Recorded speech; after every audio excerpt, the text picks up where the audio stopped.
Tu sais, il est wise. Aujourd'hui aussi, c'est un autre jour. J'ai du mal à imaginer. Regarde ces trucs-là. Oui.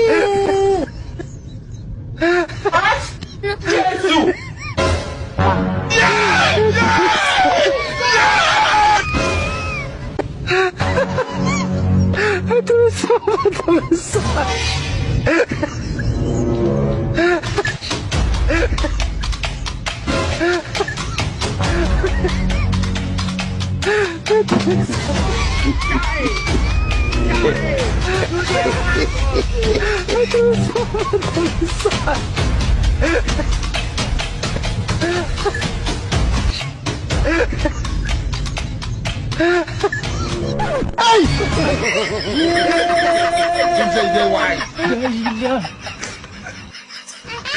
Le monde part en couille.